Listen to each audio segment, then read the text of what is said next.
Hey there, and welcome to our Halloween edition of Main Street Living. I am Cheryl Nelson. Hey guys, I am Quincy Carr. Ooh. And I'm Danielle Avari. Good to see you guys. And I probably should have said I am Captain Cheryl Nelson today. I was going to say. I'm a very happy. I am ready. Yes, I'm decked out for Halloween. We all love dressing up. Danielle, what are you? I'm a reporter. Yeah, here to get the scoop, Cheryl. Gotcha. I know there's a story here. Yeah. Well, I can tell you what the story is. The Cowboys are looking very good, and I'm a very happy fan, as you can see. Look at my paraphernalia all over the place. Look at you. I like the backwards hat. It's giving Dak Prescott. Yes. Yes. Very happy. Even got it on my chain. It says a Cowboys. Well, sticker fan. Quincy, Yes. you're with That's the right what you people. are every day, Quincy. You know, Halloween, guys, we always have different costumes every year. So let's look at past years and what we dressed up as. And this was me as Morticia. Yeah, it doesn't look like me at all. Super scary. That's your evil twin, Cheryl. Yes. It is. I look at that and I'm going, how is that me? I look very freaky. And this is more like me, Cinderella, right? Cheryl in 2 pictures. I'm just kidding. Yes. Angel, the extreme devil. Let's see. And then finally, well, this, you guys know it. That's That looks about right. Absolutely. And then who's up next? Quincy. Yeah, so I don't dress up much for Halloween, but I was Black Panther in 2019. Love it. And then of course I was Mr. Finbar, Franklin Finbar, Kevin Hart's character from Jumanji. Cute. So good last year. If you didn't see that episode, go back and watch it. So good. Yep, I even did the voices. And how about you, Danielle? Well, for UCLA, we had to dress up for the Halloween game. So here we were soldiers. So we had our little camo on, we had these little boots, and then we were Minions, a Minion movie, I think, or Incredible, whatever it is, Despicable Me was out. So we were Minions. I love you as a Minion. Halloween, it's such a great time of the year, guys. And we're so excited because our whole show today is Halloween themed. In fact, as I check now, we're reaching our cruising altitude of about 35,000 feet. So I want you to sit back and relax, enjoy the ride, because along the way, we have planned stops in New Orleans, checking out the Voodoo Museum and the Tulsa Zoo. That's right. And we're going to find out what Day of the Dead really means. And of course, a jack-o'-lantern spectacular you will not believe. We'll also get you ready for your costume with Goodwill. But first, you guys know I love a good story. Are you guys ready for a ghost story? That's coming up on Main Street Living.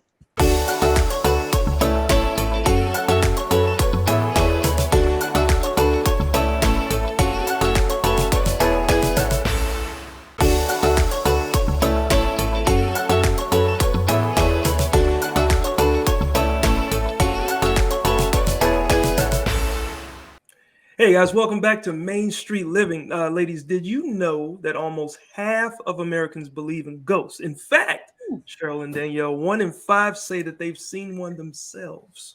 I think there's one in my apartment, actually. Oh my. Okay, that's pretty creepy. And as we gear up for Halloween, who doesn't love a good ghost story? In Providence, Rhode Island, there are quite a few, and you can learn all about them when you take the Providence Ghost Tour. Here to tell us all about it is owner Courtney Edge-Mattos. Welcome to Main Street Living. Thanks for joining us. Thank you for having me. Ghost tales are a fan favorite this time of the year. So tell us about the Providence Ghost Tour and what we can expect on the walking tour. Okay, so Providence Ghost Tour has a few different permutations, but the first of it is the walking tour. So we walk through Providence. If you're not from around here, Providence was founded in 1636 by Roger Williams. So it's a very old city. And the section that we walk through has just this like delicious old vibe to it. We've got cobblestone streets. We have these gorgeous little street lamps. And then we walk under those street lamps and we walk to different buildings and we tell you the haunted history. It's about a 90-minute tour. Sometimes we have slow walkers and sometimes people just get really excited. So we might extend beyond the 90 minutes. But it is a really lovely way to get into the spirit of the season. Wow. Well, speaking of haunted history in the area, what can you tell us about this haunted university? Which haunted university? That's the question. We actually have a bunch of haunted universities. So a lot of the property that we cross around is Brown University property. So you've made it to the Ivy Leagues, my friends. Brown started in Providence in 1770. So it's very old. And one of the buildings actually served as a hospital for the French and American soldiers during the Revolution. And so that's one of our most active buildings. And this is kind of its prime time. October, it just really pops. We have a lot of people who get camera activity. So they take pictures and then we find apparitions and specters looking back at us, which is pretty exciting. Wow. It's really neat to hear all of this. Yes. And yeah, there's got to be some longest lingering residents that people might encounter on some of these tours, if you know what I mean. So how about that? There's really a broad variety, think about how many people live in a city and how many different kinds of people, so you have everything from, a carriage driver that haunts Benefit Street. We see his carriage going up and down. Benefit Street is one of our older streets in the city. And then all the way up to literary legends. So Edgar Allan Poe has a presence in Providence. And so I'm not going to give that away. You'll have to take my tour to find out more about that. But we have some wonderful lingering residents that just aren't ready to go anywhere else because their hearts are in Providence. Oh, amazing. Well, you started this tour back in 2006. How did it all begin? When I was a college student, I worked for the Newport Ghost Walk. I was one of the first guides hired on that tour. Newport is a town close to Providence. And so when I graduated from college, I was kind of looking for just sort of my place. And I felt like I wasn't quite finding that.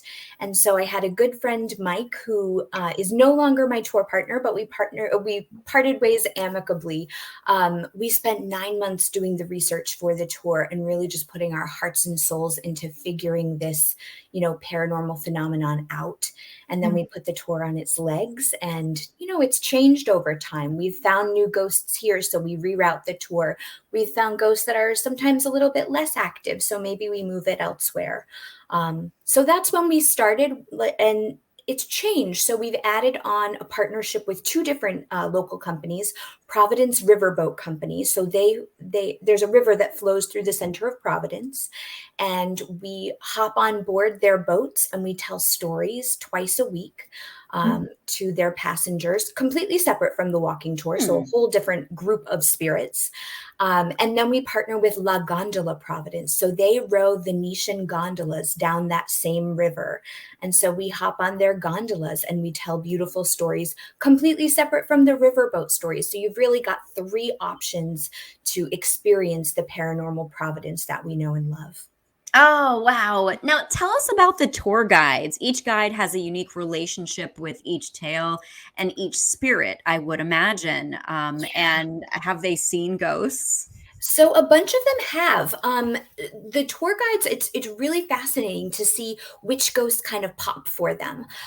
So we have some that really connect, just differently. And then you look at the history of the ghost and you see where maybe my tour guide looks like somebody or represents something that person would connect with. And so they might have more activity at one site while I have more activity at another site, which is always fun. That's so cool. Is this a tour that only happens at Halloween or is it offered other times? Not at all. So New England weather can get a little hairy. Sometimes we have a late winter that just isn't ready to let go. So we've started as early as March, and we go sometimes as late as December if we have sort of a late blooming winter. Oh, and I'm curious, have you personally seen a ghost? Oh, Mama, I surely have. Uh-oh. Who was the ghost? When I was very little, my family moved into what ended up being a very haunted farmhouse in Vermont. And so from my earliest memories, some of those early memories are actually ghosts, which is pretty fun. You can check out my blog on my website, and that can cue you into some of my paranormal roots. Wow. I'm sold. How can we find more information or get tickets? So definitely go to the website, providenceghosttour.com. You can also follow us on social media. We're pretty active on Facebook and Instagram. And so that's the best way to get your information. Oh, wow. Well, thank you so much. Thank you for having me. I appreciate it. Oh my gosh, so intriguing, all of this, Danielle. I kind of want to dive into it and see what we can learn. It's very spooky, which is good. It's getting us in the mood for our next segment. We're going to look at the spooky side of New Orleans. Let's go.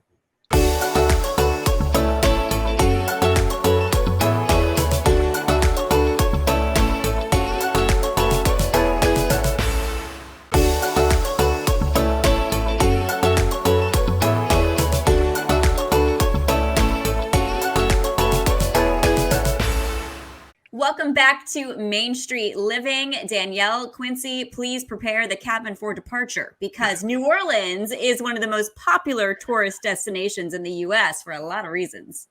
Well, extra, read all about it. This city is synonymous with a perpetual party fueled by jazz, beignets, beads, and voodoo. All right, things getting scary, ladies. See, here's a look inside a museum that celebrates the rich and sometimes spooky history of New Orleans.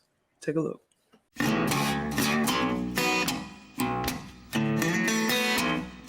People come to New Orleans because New Orleans is one of the oldest cities in the world, and they come here for voodoo. My name is Madame Cinnamon Black. I'd like to welcome you to the Voodoo Museum, where people come here to find out about voodoo. So you think voodoo doll is real too, huh? Well, yeah. Well, we have voodoo doll for you.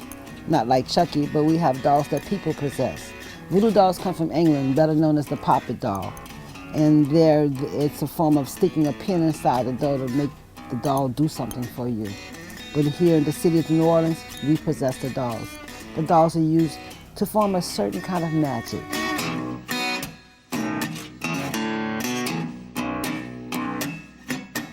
There are so many true things said about New Orleans, but the true stories about Marie Laveau, there are so many.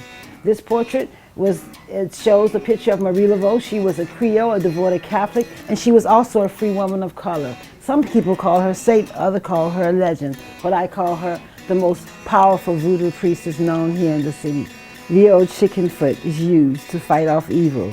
They say you place this out in someone's home, own someone's car who take your parking space, or even in your business to fight away evil. Inside the museum, you'll notice there's a voodoo journey. That journey is where voodoo travels from Africa to the United States. This is often the same journey that's traveled by most hurricanes, from Africa to the United States.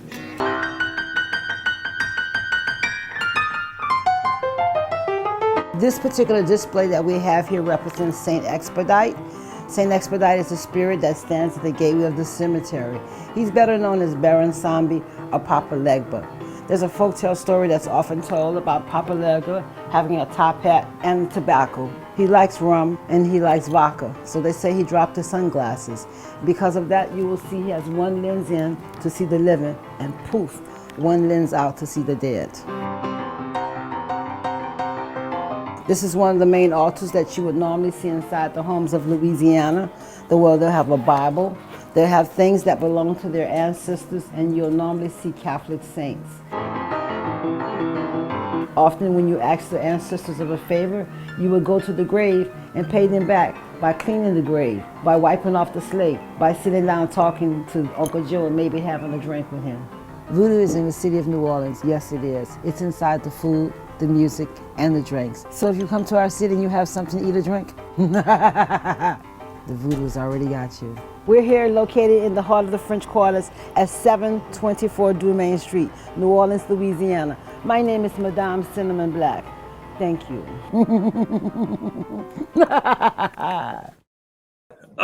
Ladies, I don't know about y'all, but that laugh at the end, yes. I'm done. You're done. Okay. I thought she's fun. I like that. I agree with Cheryl. Madame Cinnamon Black is such a vibe. Such a vibe. It's so cool, guys. And I think we should just prepare for arrival because we need to go there and check this out. You can find out more information about the New Orleans Voodoo Museum or book a tour on their website, voodoomuseum.com. Well, if you thought Madame Cinnamon Black and her voodoo was a little creepy, up next, Day of the Dead. Stick around to see what that really is all about. We'll be right back.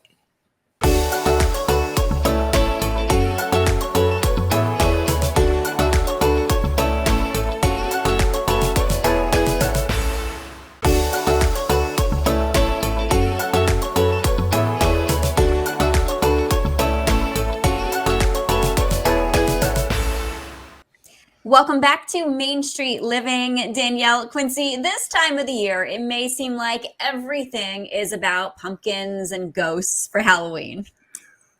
But there's actually another holiday around the corner, which is known for sugar skulls and marigolds that might not be as familiar. Dia de los Muertos, or Day of the Dead, is a holiday celebrated on November 1st and 2nd to celebrate and honor loved ones who have passed. Our next guest has been putting on a community celebration in California for 20 years. Please welcome to Main Street Living, Catherine Nichol. Catherine, thanks so much for making some time for us today. Thanks for having me. I'm so excited. So Catherine, tell us, what is the history of Day of the Dead? So Day of the Dead is a Mesoamerican celebration that happens right around the end of October. The official dates are November and 2nd, 1st and 2nd. So we usually hold the festival in October, and it is done, we do it separately from Halloween because it's a totally different type of celebration. Wow. Well, so Day of the Dead, it sounds like it would be sad, but it's actually more like a celebration. Like, how is it typically celebrated? So especially with our huge population of Latino Americans here, this festival, people want to celebrate. So the Day of the Dead, or Dia de los Muertos, actually celebrates the lives of those of us who have impacted us, our family, our friends, and teachers, could be anybody that you want to share and celebrate their life. So it's done at Day of the Dead. There's several different ways to do that at our celebration and throughout America and Latin America. Mm-hmm. They usually will do several different things depending on where they're from and how large the area is. They may do a procession the night before to the cemetery with candles, clean the actual grave site, spend the night, tell stories all night, have a meal with their loved one at the cemetery.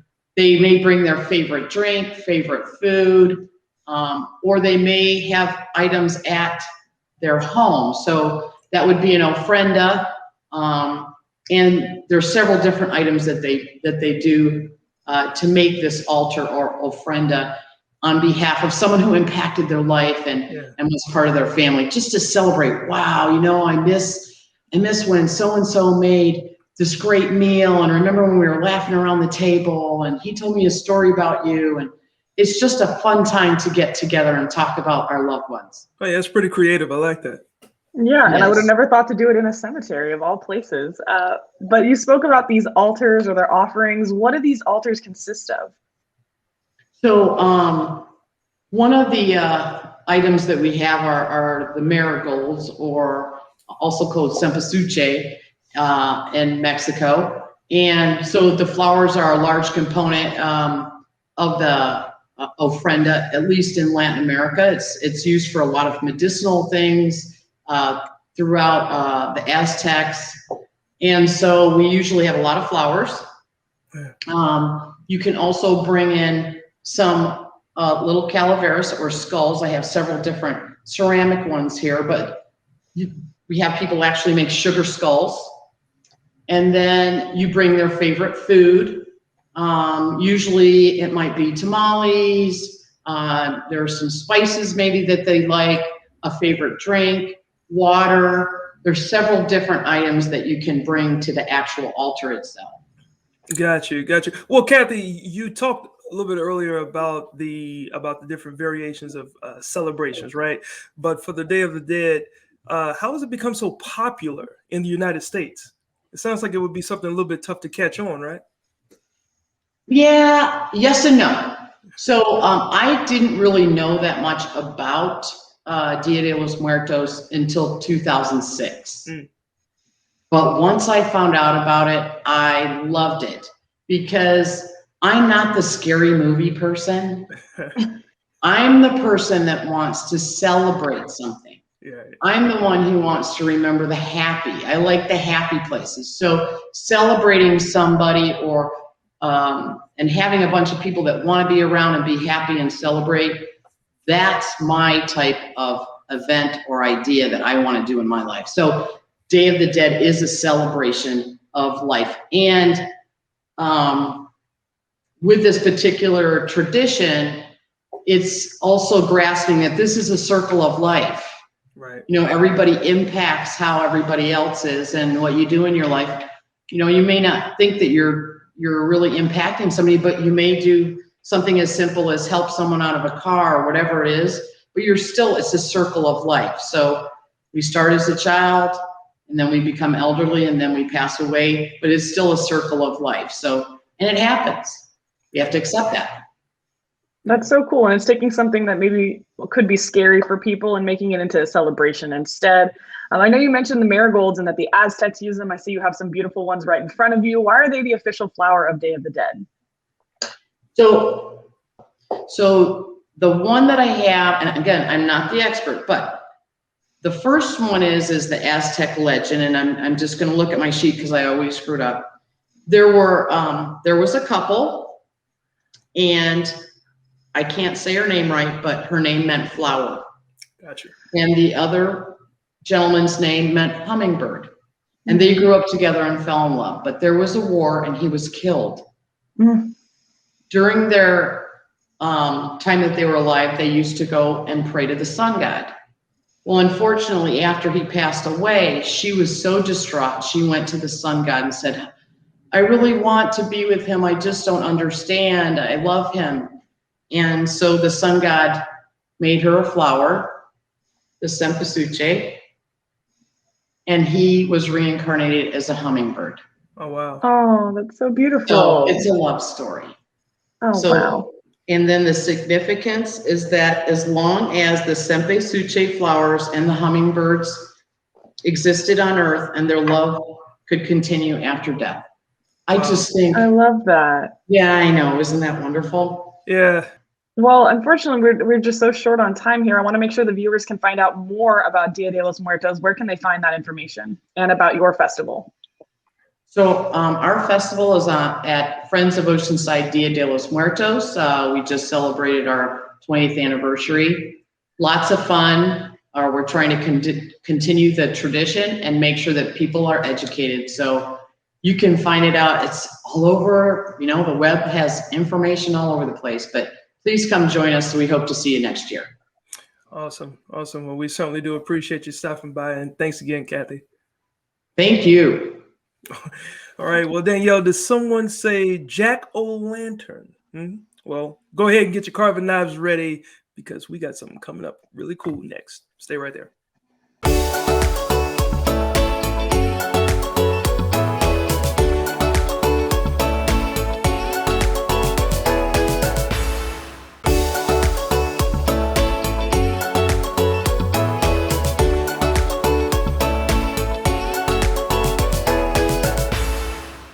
Welcome back into Main Street Living. Quincy, Cheryl, do you have any idea how much money Americans will spend on jack-o'-lantern pumpkins this season? I'd say about $400,000. I don't even have a number. I'd probably say thousands of dollars. $700 million. Million? Can you believe that? Wow. No. I mean, Million. Pumpkins are cool, but I don't think I'm going to be spending a lot of money. However, if you've ever carved a pumpkin for Halloween, you will have a special appreciation for this incredible amount of time and talent that has gone into this annual Rhode Island display. They're definitely spending money on pumpkins there. Check this out. I'm John Reckner. I'm founder of Passion for Pumpkins, and this is year number 34, I believe. The theme of this year's show is the 150 year of music history by the Library of Congress. You can hear anything from ragtime to rap, so the show will have something for everybody. What we do is we transform a landscape into an illuminated gallery. And we transport you for about a quarter mile into a world where you're surrounded by thousands and thousands of jack-o'-lanterns. You think you're at a show, but you are the show. So you're immersed in this sea of pumpkins staring at you, and interspersed with them are spectacular pieces of art that are augmented with lights and music and effects. We've incorporated a lot of background lighting this year. Just transforms these trees into something magical. I love the big ones. When they stop bringing the 1,500 pound, 1,800 pound pumpkins out, they put them out initially so the kids can see them, and then they start carving them right on the trail. Those are, if I had to pick, that would be my favorite, the lodge pumpkins. The typical intricate pumpkin that we gut will last between 5 and 7 days. So each intricate pumpkin that you see on the trail will be replaced 4 to 5 times throughout the month-long event. Passion for pumpkins, how do I define that? I think it's around us. When you go through here, you understand it. Passion for Pumpkin has been our partner, from the beginning. It's a family-run business. John's vision, what takes place here at the zoo. I have a collection of tattoo artists, illustrators, and they've been doing this for a long, long time now, and I appreciate their dedication to come back for 6 weeks and go through this. I mean, it's an everyday thing for 6 weeks, so I appreciate that. I've been working with John for 21 years. He's passionate. He's one of the best guys I've ever met. He just lives and breathes the show. He's humble, he's incredibly kind, and it's an all-around good dude, and I feel bad for people that don't know him because he makes your day brighter and better every time you see him. The entire Passion team, whether it's John, Mike, Matt, they're part of our zoo family now. It's just a perfect marriage. We need the zoo and they need us, so. We try to connect with everyone here, all different age groups, and really provide a really cool evening for individuals, families, friends. Come alone, bring 10 people. It's the coolest thing I've ever seen, and I call it the greatest glow on earth.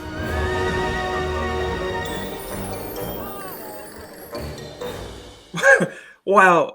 Now I know why. Would you say 700 million? Because they got to replace the pumpkins every 5 days. It's this one place, actually, it looks like. That's spending at least 100 million. The place is so cool. So cool, though. And you can find out more about the Jack-o'-lantern spectacular display at the Roger Williams Park Zoo on their website, rwpzoo.org. All right. Well, we're headed to commercial break, but on the other side of it, ladies, we are talking Halloween with the party animals. Who's ready for that? Ow!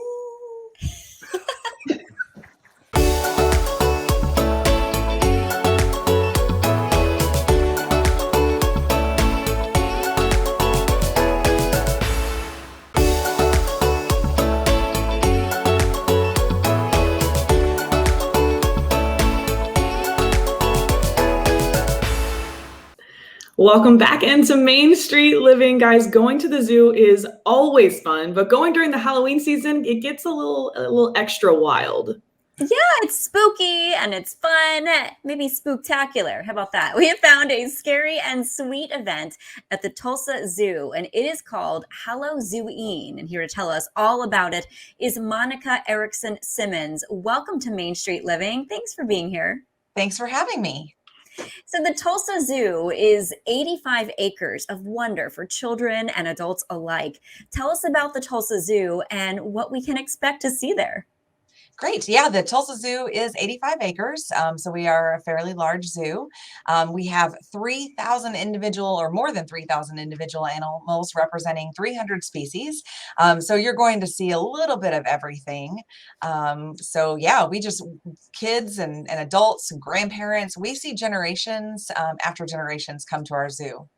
Well, Monica, I mean, of course, it's Halloween, and the Tulsa Zoo sounds like such a great place to have a spooky amount of fun. So you got to tell us this event called Halloween. Tell us Yes, what it's about. so we do this every year. It has changed a bit since the pandemic, and we discovered that having a day event as well as an evening event was necessary. So all the littles that may go to bed a little bit earlier can come during the day, experience the zoo. All of the animals will be out. Some of them will be enjoying some pumpkin enrichment during that time.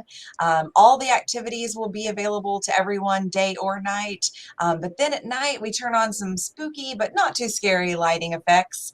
We have our Bank of Oklahoma haunted train, and some other fun activities for everybody, so they can get a great experience whichever way they choose to go, whether day or night. And it's the next 2 weekends. So it starts tomorrow. We are getting prepared for that. And then it's also next weekend as well. Oh, wow. So the last weekend, what are the dates again that it ends? So it starts tomorrow, through Sunday, and then next weekend, Friday through Halloween itself on Sunday as well. Gotcha. So it ends on Halloween. Okay. Yes. And it's got to take some time to transform the zoo into a spooktacular event. How long does it take to do that? Because I know there's a lot of decorations and pumpkins and a lot that goes into it. There is a lot of preparation that goes into it. So we actually hosted our annual fundraiser the third Friday in September, and then pretty much the next day we started setting up for Halloween. So it's lots of lights, lots of inflatables, all of our activity areas, all of our goblin stops that we have sponsors for, and the kids can go and trick or treat for candy at these goblin stops. So there is a lot of setup. So we've been working on it for a little over probably 4 weeks now. 4 weeks, and you mentioned that there was a wide range of ages from little kids to older individuals. So anything new that anyone can expect this year?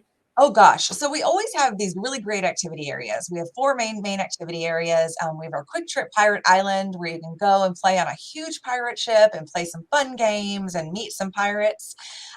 We have our Burger King Royal Castle, where you can meet princesses, have a dance party with one of our DJs. We have our Inshurica Pumpkin Patch Playroom, where we have a big, huge hay maze that kids can walk through. They can pick a little mini pumpkin to take home, play some games there. And then new this year is our Andy B's Arachnid Arcade. So that's a new area for us this year. So those that have been coming for years can experience something new, and there'll be, the traditional skee ball arcade game and basketball and some cool activities there.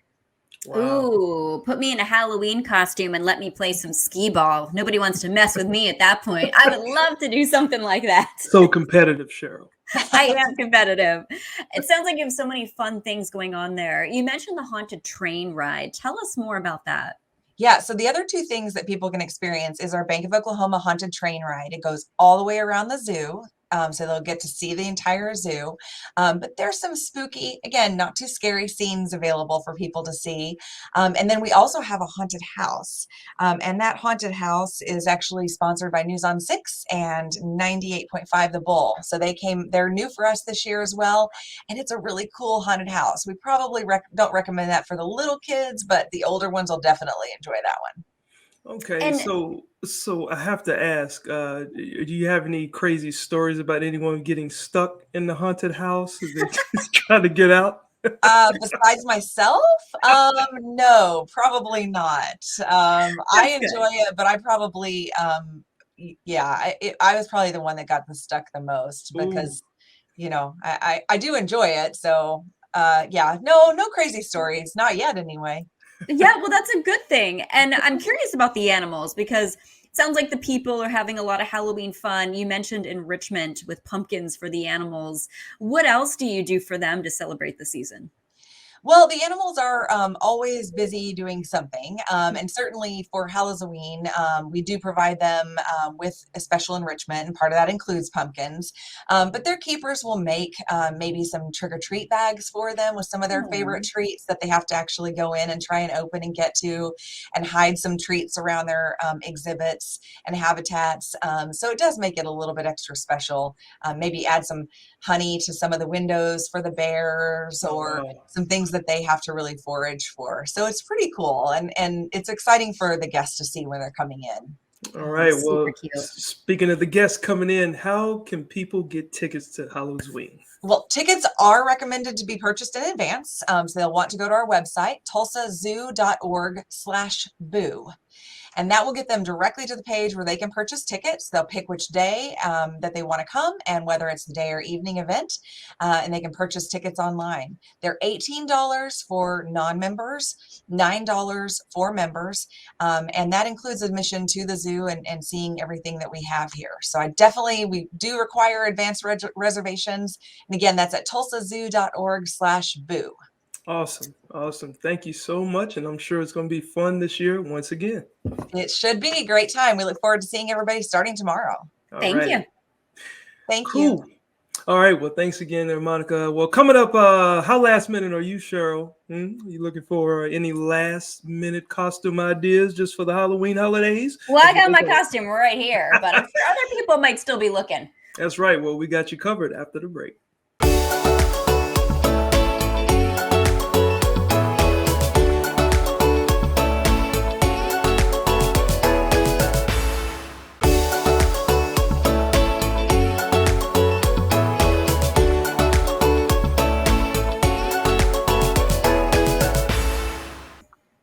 Welcome back to Main Street Living. Danielle, Quincy, Halloween is this weekend. So if you haven't figured out your costume yet, you've run out of time to procrastinate. That's right. And I mean, it's easy to go buy one that's already put together for you, but sometimes it's more fun to put one together yourself, especially this last minute, with a little creativity and some great deals from Goodwill. Check this out. Hi, I'm Dee Dee. I love shopping at Goodwill, especially during Halloween season, and today I'm going to show you how easy it is to find a costume here. So let's go.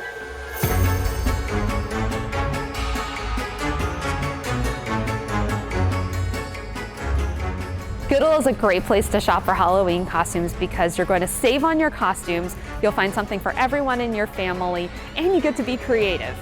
The average cost of a Halloween costume is going to be from just a couple of dollars for a kid's costume or one quick item out the door. And you can spend a little bit more too if you want to buy a lot of different accessories.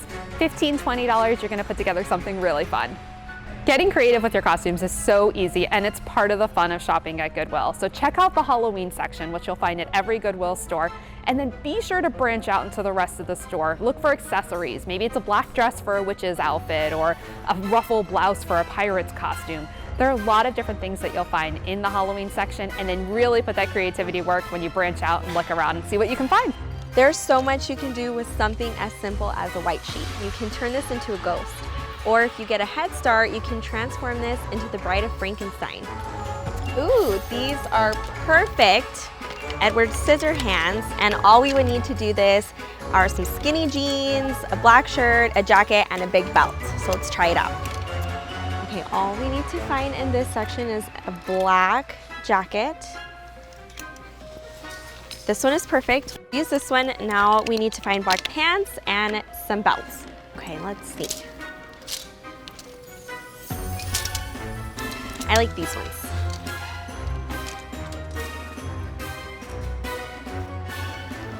Perfect, this is what we need. We're gonna take all of these belts, and this is the final product. I love how creative I can be at Goodwill, and that my Halloween budget always goes so much further. Not to mention, they also have really great decor. You'll find a great selection of Halloween decor at Goodwill, those fun punch bowls to set a spooky table setting with different plates to layer and stack if you want to throw together a fun Halloween dinner.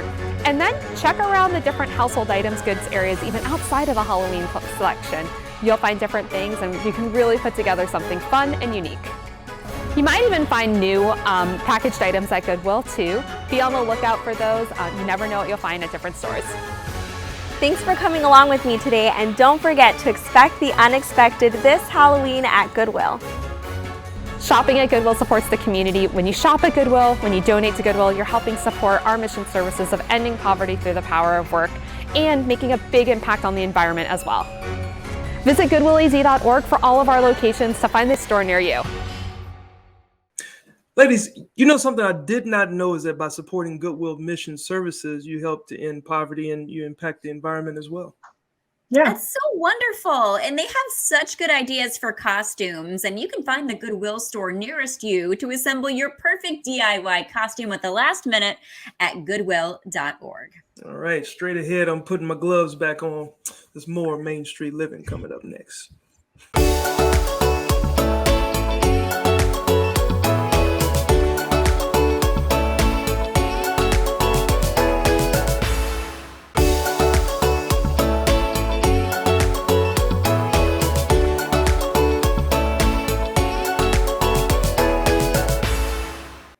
Welcome back into Main Street Living. Quincy, since you got the football getup on today, I just feel like I need to redeem myself with the football throw. Do you remember our football throw episode?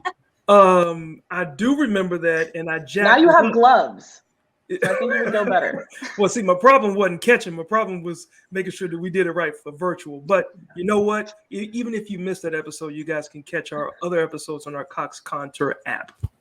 That's right. And we have new episodes of Main Street Living Mondays, 9 p.m. local time. So have a happy Halloween and join us next time as we take another stroll down Main Street.